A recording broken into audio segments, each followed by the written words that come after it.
اشہد ان لا الہ الا اللہ وحدہ لا شریک لہ واشہد ان محمدا عبدہ ورسولہ اما بعد فاعوذ باللہ من الشیطان الرجیم بسم اللہ الرحمن الرحیم والذین یقولون ربنا ھب لنا من ازواجنا وذریاتنا قرۃ اعین واجعلنا للمتقین اماما۔ ہمارے ارد گرد دنیا کی صورتحال دیکھیں تو ملک پر چڑھائی کرتا ہوا نظر آتا ہے، تو کہیں کارپوریٹ ورلڈ ایک سائیکوپاتھ کی طرح، ایک پاگل کی طرح کسی بھی چیز کی پرواہ کیے بغیر صرف منافعوں کے لالچ میں اندھا دھند سفر کر رہی ہے، تو کہیں بھائی بھائی سے مقابلہ کرتے ہوئے جائیدادوں کو غصب کرتے ہوئے نظر آتے ہیں۔ بظاہر انسانیت کے انتہائی ترقی یافتہ دور میں بے سکونی اور بے امنی کیوں کر دن بدن بڑھتی جا رہی ہے؟ اس کی بنیادی وجہ اس ماحول اور معاشرے نے اپنی بنیادی اکائی گھر سے سکون کو ناپید کر دیا ہے۔ لیکن اس کے برعکس خدا تعالیٰ کے انتہائی فضل و کرم سے جماعت احمدیہ آن حضرت صلی اللہ علیہ وسلم کے جھنڈے تلے اور مسیح وقت پر ایمان سے بھرپور اور خلافت کی یکجہتی سے لبریز روز بروز امن اور سکون میں ترقی کرتی جا رہی ہے، اور اس کی بڑی ہی خوبصورت تصویر دنیا بھر کے جلسوں میں عموماً اور مرکزی جلسہ سالانہ UK میں خصوصاً اس روب اور تم تراک سے اجتماعی طور پر سامنے آتی ہے کہ جو دنیا کو اور خصوصاً غیرت جماعت شاملین کو چکا چوند کیے بغیر نہیں رہتی۔ یہ شاملین یا تو جماعت میں شامل ہو جاتے ہیں یا پھر اس کا برملا اظہار کرتے ہیں کہ وہ خود دنیا کو اس پرامن اور پرسکون ماحول کا پرچار کریں گے اور خود اس کی تبلیغ کریں گے۔ آج کے موضوع کو دو زاویوں سے پرکھنا ضروری ہے۔ ایک تو یہ ہے کہ بے سکونی اور بے امنی انسان کو کن حالات کا رخ کرواتی ہے، اور دوسرا یہ کہ بے امنی کے عوامل اور وجوہات اور ان سے بچنے کے طریقہ کار۔ چنانچہ موضوع کو آگے بڑھاتے ہیں تو میں آپ سے ایک ذاتی مشاہدہ شیئر کروں گا جس میں مجھے جمیکا کے جلسہ جلانہ پر جانے کی توفیق ملی۔ تو وہاں ایک میٹنگ کے دوران ایک کمسن بچہ گود میں آ کر بیٹھ گیا اور بڑے ہی سکون سے اگلے 45 منٹ تک بیٹھا رہا۔ اس کی وجہ یہ تھی کہ یہ معاشرہ جو کہ بہت ہی کھوکھلا ہو چکا ہے، یہاں پر خاندان یا گھر بنانا بالکل ہی ختم ہو چکا ہے، عورت اور مرد کے تعلقات تمام پابندیوں سے آزاد ہو چکے ہیں، بچوں کو کسی قسم کا تحفظ، پیار اور محبت نہیں ملتی، اور وہ اس پیار اور محبت کے حریص ہیں، جس وجہ سے وہ بڑے سکون سے اس احساس کو محسوس کرتا رہا اور اپنی تشنگی جو کہ ایک مستحکم گھریلو زندگی کی عدم موجودگی کی وجہ سے تھی، اس پیاس کو بجھاتا رہا۔ اسی طرح مجھے ایک دفعہ ایک ایسی جاب کرنے کا موقع ملا جہاں پر کثیر تعداد میں کینیڈا کی مقامی خواتین کام کرتی تھیں اور ان کی آمدن معمولی تھی۔ ان خواتین میں سے کثیر تعداد سنگل پیرنٹ تھی۔ ان کی حالت ہر لحاظ سے، جس میں اپنے بچوں کے لیے گزر بسر اکٹھا کرنے سے لے کر اپنے ازدواجی تعلقات کی ضروریات اور مسرتوں کو پورا کرنے کے لیے بڑی ہی قابل رحم تھی، اور بے بسی اور کھوکھلی زندگی کی تصویر تھی جس کا تصور کر کے بھی رونگٹے کھڑے ہو جاتے ہیں۔ یہ تو باہر کی بات ہے، اب آئیے اپنے ارد گرد نظر دوڑاتے ہیں کہ کیوں اور کس طرح یہ عوامل ہماری جماعت کے کچھ احباب کو اثر انداز کرتے ہیں۔ تو معلوم ہوا کہ ایک احمدی دوست نے بہت بڑا گھر خریدا ہے، حالانکہ اس دوست کا اور ان کے بچوں کا مستحکم ذریعہ آمدن نہیں ہے۔ وجہ معلوم کرنے پر کہ کیوں اور کس طرح مختلف غلط بیانیوں سے مارگیج منظور کروا کر اتنا بڑا بوجھ اپنے دل و دماغ پر اٹھایا، تو معلوم ہوا کہ اپنی بچی کی شادی کسی اچھی جگہ کروانے کے لیے اور اچھے رشتوں کے لیے انہوں نے یہ قدم اٹھایا۔ اب سوال یہ ہے کہ ان کا اس سلسلہ میں کتنا قصور ہے، کیونکہ میں نے اور آپ نے اپنے معاشرتی دائرہ میں اور اس کلچر میں اس چیز کو عام کیا اور اس کی ضرورت بننے دی، اس لیے اس لڑکی کے باپ نے اپنی گردن میں اتنا بڑا طوق ڈالا۔ یہ ہیں وہ سلسلے جو اس دنیا میں چل رہے ہیں اور اس دنیا سے امن اٹھنے کا بہت بڑا پہلو ہیں۔ اس لیے بہت ہی پاک اور سکون دینے والے رشتوں سے اور معاشرے کی بنیادی اکائی گھر سکون سے خالی ہو گئے ہیں، اور ہم جماعت احمدیہ کے وجود جنہوں نے اس دنیا کو وہ امن کے گہوارے دینے ہیں، وہ بھی اس اثر میں ڈوبتے ہوئے نظر آتے ہیں اور بڑے زوم سے اور کبر سے ان مسائل کو اپنے اوپر طاری کرتے ہوئے نظر آتے ہیں، اور خصوصاً سنگل پیرنٹس دہتے ہوئے انگاروں میں اپنے بچوں کو ڈالتے ہوئے نظر آتے ہیں، جس کے متعلق یہاں کے لوگ بھی مختلف مشاہدات اور تجزیوں سے یہ کہتے ہیں کہ یہ بچے ہر لحاظ سے یعنی دماغی طور پر اور جسمانی طور پر دوسروں سے پیچھے ہیں۔ لیکن اس دنیا کو عملی مثال دینے والے بھی اگر اس اندھیر نگری کی تقلید کرتے ہوئے نظر آئیں تو ہم دوہرے ذمہ دار ٹھہرے ہوں گے، کیونکہ ہم تو جانتے بوجھتے ہوئے اور سمجھتے ہوئے اور خدا کی قائم کردہ خلافت کے زیر سایہ جو دن رات ہماری اور اس دنیا کی بھلائی کی فکر میں دعائیں اور عملی اقدامات کرتے ہوئے نظر آتی ہے، اس کے باوجود اس دنیا اور آخرت میں ہم دل و دماغ کی آگ اور سٹریس کو اپنے اوپر طاری کرتے ہیں۔ جس آیت قرآنی کی میں نے شروع میں تلاوت کی، اس کی تفسیر بیان کرتے ہوئے حضرت خلیفۃ المسیح الرابع رحمہ اللہ تعالیٰ اپنے خطبہ جمعہ 14 مارچ 1997 میں حقیقی قرۃ العیون کے متعلق بیان فرماتے ہیں۔ ترجمہ اس آیت کا: اور وہ لوگ جو یہ کہتے ہیں کہ اے ہمارے رب، اپنے جیون ساتھیوں اور اپنی اولاد سے آنکھوں کی ٹھنڈک عطا کر، کہ ہمیں اپنے جیون ساتھیوں اور اپنی اولاد سے آنکھوں کی ٹھنڈک عطا کر اور ہمیں متقیوں کا امام بنا دے۔ حضور فرماتے ہیں کہ قرۃ اعین بنانا ضروریات کو یک طرفہ ہو ہی نہیں سکتا۔ جس قرۃ العین کا ذکر فرمایا گیا ہے، یہ آنکھوں کی ٹھنڈک یک طرفہ ممکن ہی نہیں ہے، کیونکہ شرط یہ ہے کہ وجعلنا للمتقین اماما۔ اب آپ دیکھیں کہ بہت سے ماں باپ ہیں جو اپنے بچوں سے آنکھوں کی ٹھنڈک پاتے ہیں، خواہ جو مرضی کرتے پھریں۔ وہ جتنے زیادہ فیشنیبل ہوں گے، جتنا زیادہ لغویات میں مصروف ہوں گے، اگر وہ پڑھائی میں اچھے ہوں اور دنیا کمانے کا یقین ہو جائے تو ماں باپ کو ان کی ہر دوسری دلچسپی بھی ان کی آنکھوں کی ٹھنڈک پیدا کرتی ہے، خواہ وہ متقی نہ بن رہے ہوں۔ بس قرآن کریم نے جس دلچسپی کا ذکر فرمایا ہے، یہ ایسی دلچسپی ہے کہ جس کے نتیجہ میں جب تک آپ کو اولاد میں نیکیاں دکھائی نہ دیں، قرۃ اعین نصیب نہیں ہو سکتی۔ سامعین کرام، اب تک کے مشاہدہ میں اور خلیفہ وقت کی طرف سے جو بنیادی وجوہات گھریلو امن اور سکون کو خراب کرتے ہوئے اور جن کی وجہ سے امن برباد ہوتا ہے، یا یہ کہنا چاہیے کہ جن سے بچتے ہوئے ہم اپنی زندگیوں کو پرامن کر سکتے ہیں، وہ کچھ یوں ہیں۔ پہلی بات جو سامنے آئی ہے اور جس کی مثال میں پہلے بھی دے چکا ہوں کہ قولی سدید یا سچی بات کی کمی اور غلط بیانی اور بڑھا چڑھا کر باتوں کو کرنا، یہ چیز کبر کو بھی پیدا کرتی ہے، اور اسی تسلسل میں دونوں اطراف کے والدین کی بے جا مداخلت بھی مسائل کی بنیادی وجہ ہے۔ اور اسی ضمن میں ایک دوسرے کو متاثر کرنے کی جو دوڑ شروع ہوتی ہے، وہ شادی کے بعد بھی ایک دوسرے کو بے جا روب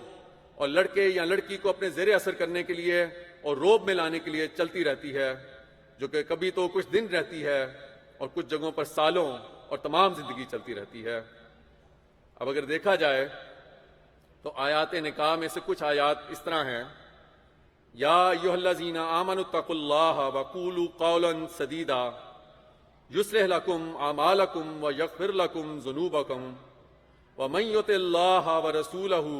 فقد فاز فوزا عظیما۔ اے وہ لوگو جو ایمان لائے ہو، اللہ کا تقوی اختیار کرو اور صاف سیدھی بات کیا کرو، وہ تمہارے لیے تمہارے اعمال کی اصلاح کر دے گا، وہ تمہارے لیے تمہارے اعمال کی اصلاح کر دے گا اور تمہارے گناہوں کو بخش دے گا، اور جو بھی اللہ اور اس کے رسول کی اطاعت کرے تو یقیناً اس نے ایک بڑی کامیابی کو پا لیا۔ اب سوال یہ ہے کہ یہ آیت قرآنی اور اس کی تلاوت خطبہ نکاح کے دوران کیا ایک رسمی بات ہے؟ کیا یہ رسمی بات ہے؟ لیکن یہ بات ہمیں ذہن میں یاد رکھنی چاہیے کہ اگر ہم ان باتوں کو اور ان احکام کو رسم کے طور پر لیں گے تو ہم اور ہماری نسلیں بھی اس دنیا کی رسموں کی بھینٹ چڑھ جائیں گی، اور اس بات کا مشاہدہ ہم اکثر کرتے رہتے ہیں، اور یہ کوئی ڈھکی چھپی بات نہیں۔ دوسری وجہ جو گھروں کے سکون کو برباد کرتی ہے یا کر رہی ہے وہ لالچ ہے اور قناعت کی کمی ہے۔ جو لوگ آپس میں دولت اور رتبہ میں بڑھنے کی لگی ہوئی ہے، جس میں والد، والدہ اور اب تو بچے بھی شامل ہو گئے ہیں، اور وہ اس طرح ہے کہ ہر وقت جاب کریں تاکہ دولت اور سٹیٹس میں بہتری ہو، اور اس سٹیٹس کو حاصل کرنے کی کوئی حد نہیں ہے۔ ہمیں یہ بھی ماننا ہوگا کہ اس ماحول میں بالخصوص ہم نے دولت اور علم کی بنیاد پر کبر کو پنپنے دیا، اور یہ اب اتنا گہرا ہو گیا ہے کہ اس کو ختم کرنے والے کو مخالفت کا سامنا کرنا پڑتا ہے، اور اپنی دولت اور ڈگریوں اور ذہنوں کی افتراء میں بعض اوقات ہم میں سے کچھ خلافت کے فیصلوں اور رہنمائی کو بھی چیلنج کرنے سے باز نہیں آتے۔ چنانچہ اس لیے خلیفہ وقت نے اس سال کے جلسہ سالانہ UK اور پہلے بھی خواتین کی اولین ذمہ داری اور دنیا کے سب سے ضروری اور عظیم الشان ذمہ داری تربیت اولاد کی طرف توجہ دلائی ہے، نہ کہ جاب کی طرف۔ اور پھر جاب کا ایسا نہ رکنے والا سفر ہے جو کہ ہر ذمہ داری اور سکون سے باہر نکال کر بعض موقعوں پر علیحدگیوں اور شرم و حیا کی تمام حدوں کو پھلانگتا ہوا تمام چیزوں کو خس و خاشاک کی طرح بہا کر لے جاتا ہے، اور ایسے معاشرے بالآخر جمیکا یا ہمارے گرد گرد کے سنگین معاشروں کو تشکیل دیتے ہیں جہاں ہر وقت اور ہر طرف خود نمائی اور اپنے آپ کو بہترین پیش کرنے کا خطرناک کھیل کھیلا جاتا ہے۔ اس سلسلہ میں حضرت خلیفۃ المسیح الثالث رحمہ اللہ تعالیٰ فرماتے ہیں کہ اب بیوی اپنے اخراجات کو خاوند کی آمدنی تک محدود رکھے، اور ایک عرب ماں بنت حارث اپنی بیٹی کی رخصتی کے موقع پر کہتی ہے کہ خاوند کا ساتھ ہمیشہ قناعت سے دینا، لیکن ساتھ ہی ساتھ ہمیں یہ بات بھی مدنظر رکھنی ہوگی کہ کئی دفعہ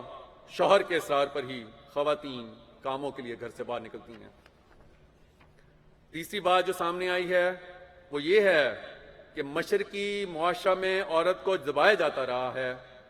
اور ہمیں یہ ماننا ہوگا کہ کیونکہ ہم میں سے جنہوں نے اسلامی تعلیمات پر عمل نہیں کیا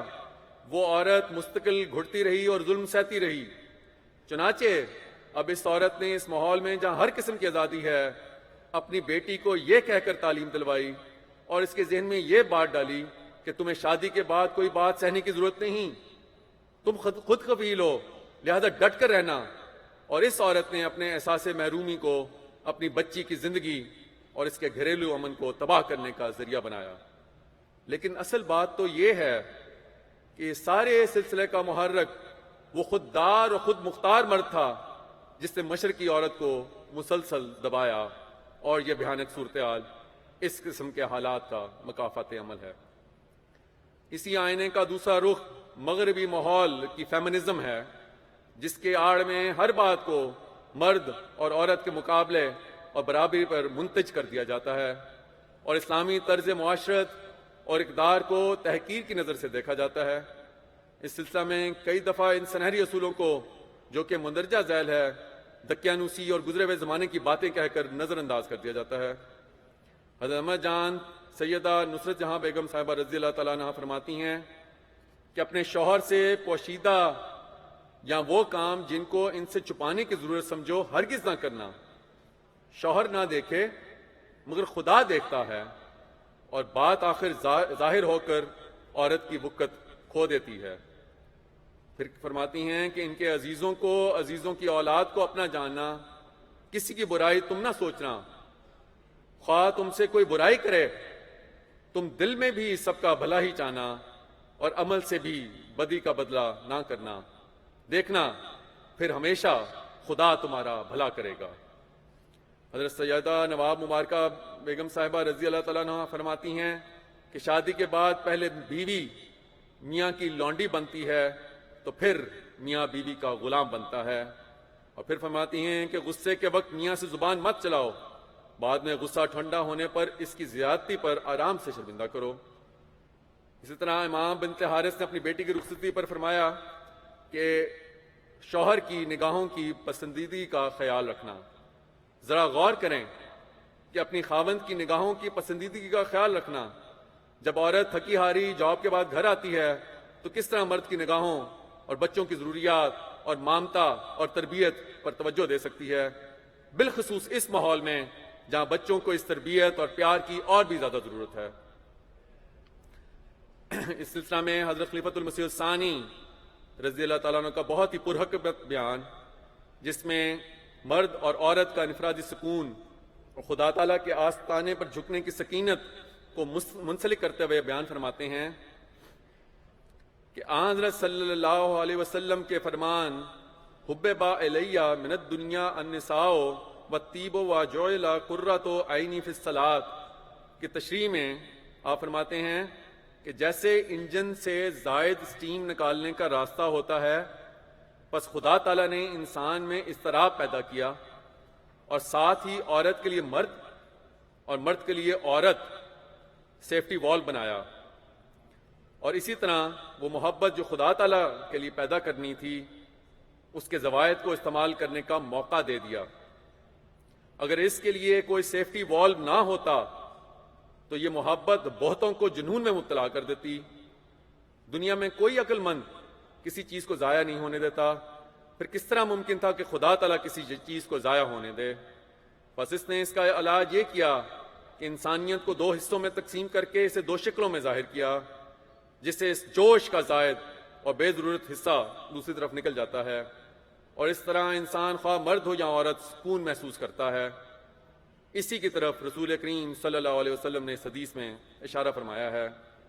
کہ مرد اور عورت کے جنسی تعلقات بھی تسکین اور ٹھنڈک کا موجب ہوتے ہیں، اور خوشبو سے بھی قلب کو سکون ملتا ہے، اور نماز میں اللہ تعالیٰ کے حضور گریہ زاری اور عاجزانہ دعائیں جو لذت پیدا کرتی ہیں وہ بھی انسان کے لیے سکون کا موجب ہوتی ہیں۔ چنانچہ اس اصول کے مد نظر اگر مرد اور عورت ایک دوسرے کے لیے عمدہ، پاک، پرسکون تسکین کا موجب ہوں گے اور گھر سے باہر جا کر اپنے ماحول میں غلط تعلقات کے ذریعے گندگی نہیں پھیلائیں گے اور معاشرہ اور ماحول کے سکون کو یقینی بنائیں گے۔ اسی طرح ایک اور مسئلہ جو کہ پرامن زندگی کو مغربی ماحول کے ذریعہ سے اثر انداز کرتا ہے وہ لسٹ ہے، کیونکہ اس سے جو جان پیدا ہوتا ہے وہ انسان کو غیر فطری طریقوں سے تسکین تلاش کرواتا ہے، اور اس طرح وہ تمام حدود کو پار کرتا ہوا انسان جانور سے بھی آگے بڑھ جاتا ہے، اور اسی وجہ سے پھر گیز اور لیسبین اور دوسرے مرد و زن سے تعلقات کا ماحول اور بازار گرم ہو جاتا ہے، لیکن سکون پھر بھی نصیب نہیں ہوتا۔ آخری اور چوتھی بات جو کہ پرامن زندگی کی ضمانت میں بہت ضروری ہے وہ بروقت شادی ہے۔ یہ ایک ایسا عمدہ ذریعہ ہے جس کی وجہ سے کئی فائدے حاصل ہوتے ہیں، جو کہ بنیادی طور پر 4 ہیں۔ پہلا یہ کہ لڑکے اور لڑکی کو ایک دوسرے کے لائف سٹائل میں آسانی سے ایڈجسٹ ہو جانا، اور چونکہ عادتیں جو بہت زیادہ پختہ نہیں ہوتیں لہٰذا کامیاب ازدواجی زندگی کے امکانات بہت بڑھ جاتے ہیں۔ دوسرا، یہاں کے ماحول میں جہاں گناہ کے مواقع جس میں جنسی تعلقات قائم کرنے کو معمولی سمجھا جاتا ہے، لڑکے اور لڑکی کو اس سے بچایا جا سکتا ہے، اور ایسی عادتوں سے بچایا جا سکتا ہے جن کی وجہ سے شادی کے بعد بھی انسان تعلقات استوار کرنے کی عادت سے مجبور ہوتا ہے اور ذہنی اور گھریلو زندگی کو تباہ کرتا ہے۔ تیسرا یہ کہ لڑکے اور لڑکی کا پڑھائی یا جاب کے دوران مخالف جنس سے متاثر ہونا بہرحال فطری ہے، اور جس وجہ سے غیرت جماعت میں شادی کرنے کے مواقع بڑھ جاتے ہیں۔ ایسی شادیاں عموماً لسٹ یا ظاہری وجوہات کی بنا پر ہوتی ہیں جو بعد میں اکثر کامیاب نہیں ہوتی، یا پھر وہاں ایسی اولاد کو پروان چڑھاتی ہیں جن کا دین یا مذہب سے کوئی تعلق نہیں ہوتا، اور ایسا انسان تمام زندگی کشمکش اور سکون کی جستجو میں گزار دیتا ہے۔ چوتھا یہ کہ بچوں سے جنریشن گیپ کم ہونے کی وجہ سے ہم آہنگی اور ان کی تربیت دوستانہ ماحول میں کرنے کی وجہ سے آسانی ہو جاتی ہے۔ اس ضمن میں اکثر ہمارے اسلامی اور جماعتی بزرگان کے بچوں اور بچیوں کی خصوصاً شادی چھوٹی عمر میں کرنے کی مثالیں موجود ہیں، لیکن ہم اس ماحول کے زیر اثر ان مثالوں کو بھی تخفیف کی نظر سے دیکھتے ہوئے نظر انداز کر دیتے ہیں اور اپنا دین اور دنیا دونوں ہی گنوا دیتے ہیں۔ اس کے علاوہ ماں باپ کو اسلامی تعلیمات کی روح سے لڑکے اور لڑکی کی خواہشات کا احترام کرنا چاہیے، کیونکہ زبردستی کے رشتے یہاں تو تھوڑی دیر میں ٹوٹ جاتے ہیں، اور اگر بچے ہو جائیں تو وہ پھر بعد میں احساس محرومی کا شکار رہتے ہیں۔ یہ وہ تمام امور ہیں جن کی وجہ سے کامیاب اور پرامن زندگی کا ممکن ہونا بہت مشکل ہو جاتا ہے۔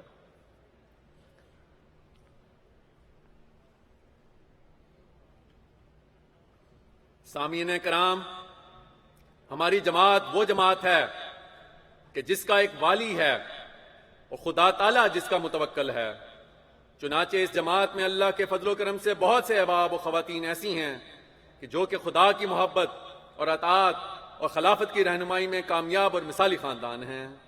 اور بالخصوص اس میں نئے آنے والے احباب اور نومبائن جماعت میں بڑے جوش اور بلبلے سے اعلیٰ اور روشن مثالیں قائم کر رہی ہیں۔ اس سلسلہ میں ایک مثال بشیر آرچرڈ صاحب کی ہے۔ ان کے صاحبزادہ سے اس سال کے جلسہ سالانہ UK میں ایک تفصیلی ملاقات ہوئی۔ وہ بتاتے ہیں کہ ان کے والد صاحب نے قبول احمدیت کے بعد جب اپنے آپ کو وقف کے لیے پیش کیا تو حضرت خلیفۃ المسیح الثانی رضی اللہ تعالیٰ عنہ نے آپ کا وقف منظور فرماتے ہوئے یہ ہدایات جاری کی کہ ان کا الاؤنس باقی واقفین سے زیادہ ہوگا، کیونکہ آپ مغربی ماحول میں پلے بڑھے ہیں، اس لیے اس کے مطابق ان کے لائف سٹائل کی وجہ سے ان کو زیادہ الاؤنس دیا جائے۔ لیکن بشیر آرچرڈ صاحب نے نہ صرف یہ کہا کہ مجھے باقی واقفین کے برابر الاؤنس دیا جائے، بلکہ 1/3 کی وصیت بھی کی۔ ان کے بیٹے بتاتے ہیں کہ اللہ کے فضل و کرم سے ہم 5 بہن بھائی ہیں، اسی میں پلے بڑھے اور سادہ زندگی اور قناعت نے وہ خصوصیات پیدا کی کہ جن کی وجہ سے وہ ہر حال میں خوشحال زندگی گزارتے ہیں، اور ان کے بقول اکثر دولت مند زندگی بہت زیادہ خوشکن زندگی پر منتج نہیں ہوتی۔ لیکن کانے زندگی اور بالخصوص ان کے مشاہدے کے مطابق جن احباب نے 1/3 کی وصیت کی ہوتی ہے وہ اور ان کے اہل و عیال خوشکن زندگی گزارتے ہیں۔ مزے کی بات یہ ہے کہ میرے ذاتی مشاہدے میں ایک سروے گزرا جس میں بتایا گیا کہ ممالک کے درمیان تقابلی جائزہ برائے خوشکن زندگی لیا گیا، اور یہ بات سامنے آئی کہ خوشکن لوگوں کی تعداد ایسے ممالک میں زیادہ ہے جو کہ وسائل کے لحاظ سے اور دولت کے لحاظ سے ترقی یافتہ ممالک سے پیچھے ہیں۔ کینیڈا کے ایک صدر جماعت کی والدہ کا واقعہ کا ذکر ہے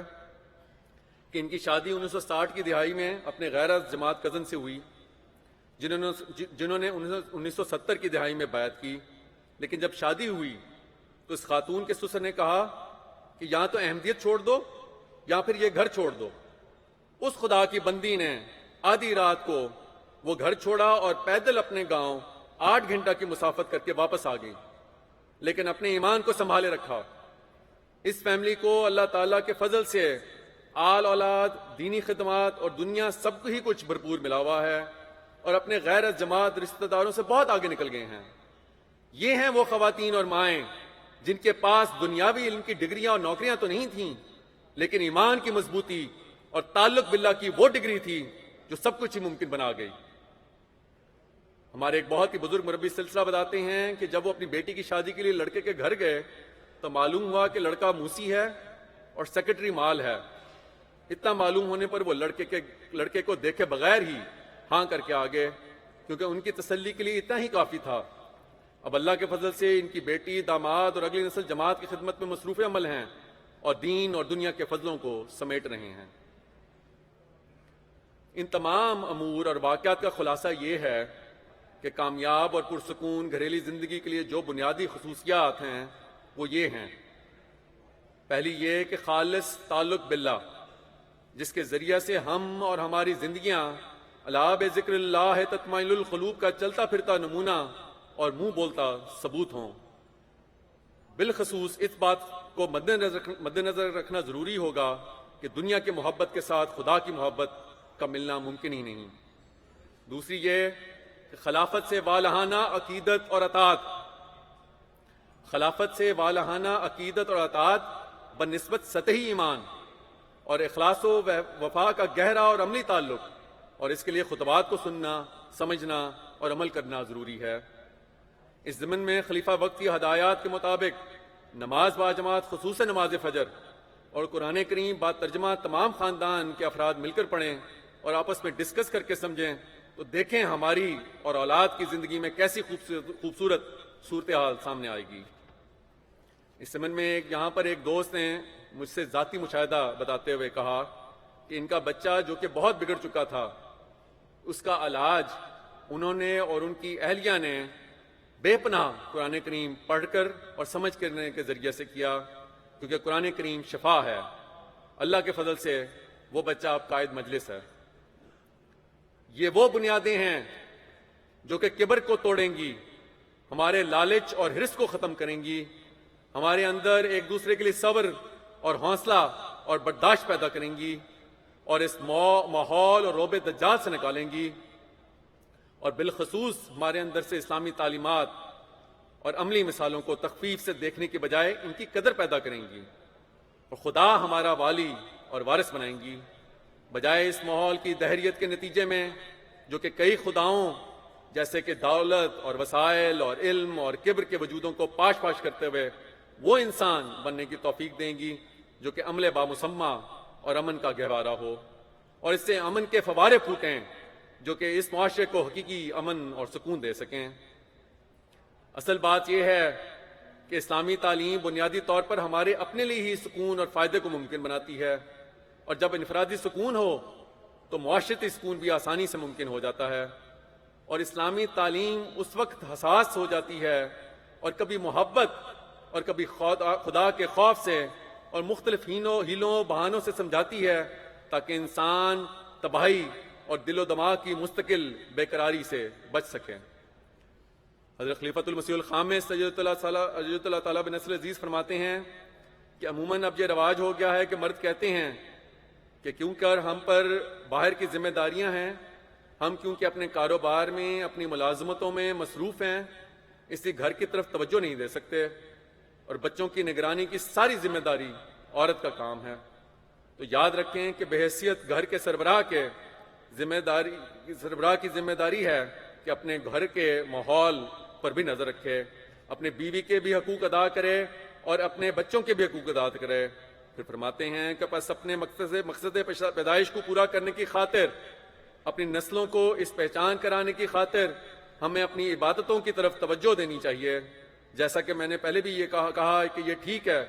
کہ مردوں کو اپنے نمونے قائم کرنے چاہیے، بلکہ حضرت مسیح موعود علیہ الصلوۃ والسلام فرماتے ہیں کہ مرد کو ایسا نمونہ دکھانا چاہیے کہ عورت کا یہ مذہب ہو جاوے کہ میرے خاوند جیسا اور کوئی نیک اس دنیا میں نہیں ہے،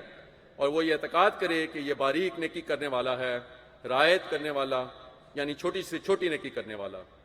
حضرت مسیح موعود علیہ الصلوۃ والسلام فرماتے ہیں کہ اللہ تعالیٰ نے قرآن شریف میں یہ دعا سکھائی ہے کہ اصل علی فی ذریتی، کہ میری بیوی بچوں کو اصلاح فرما،